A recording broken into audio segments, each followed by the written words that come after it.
Imagine getting paid just for sharing your thoughts on products and services you use every day.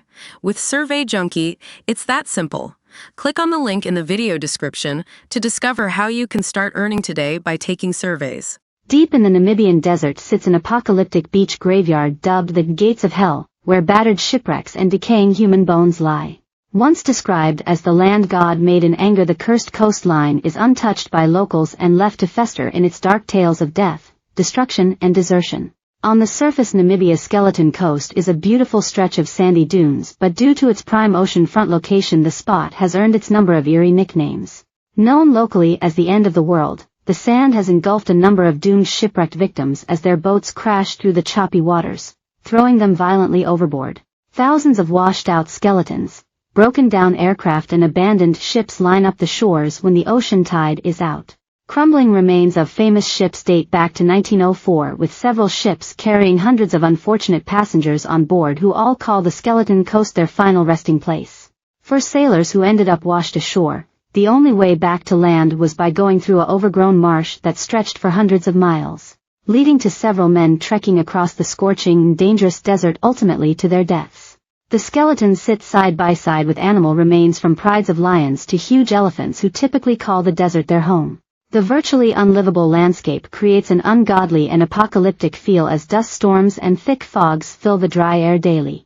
It was originally named the land God made in anger by the native people of Namibia, called the Bushmen, after repeated catastrophes continued to occur.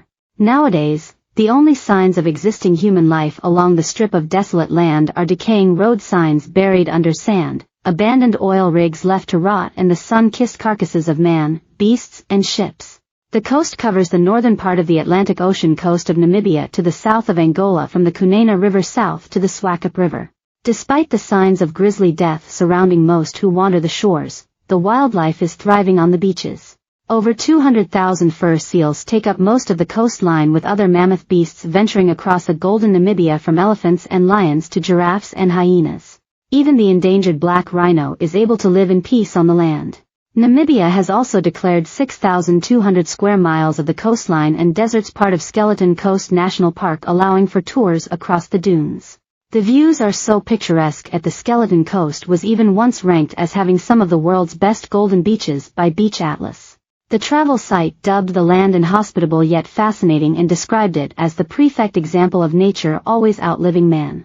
A spokesperson for Beach Atlas said, "Skeleton Coast, known as the Gates of Hell, is a desolate stretch in Namibia where the Atlantic's Benguela current meets the desert. Its eerie name derives from the whale skeletons and numerous shipwrecks scattered along its shores. This inhospitable yet fascinating area showcases the stark beauty and relentless challenge of nature." Elsewhere, the world's biggest ship graveyard lies on the shore of Mauritania, with vessels left releasing toxic waste into the sea. The rusting hulks are scattered along the coast of Nwadibu Bay after being illegally abandoned by owners.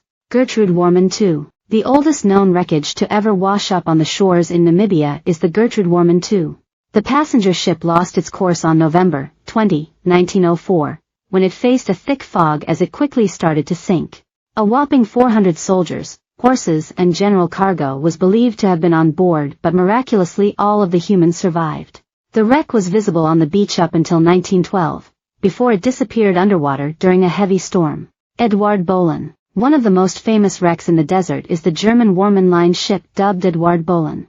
On September 5, 1909, fog again plagued the ship's captain, who ended up crashing the 310-foot boat into the bay. To this day, the wreckage can be seen still sitting over 2,500 foot inland, partially buried in the sand.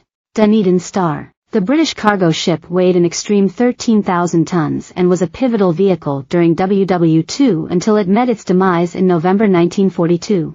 At least 106 passengers and crew members were on board when it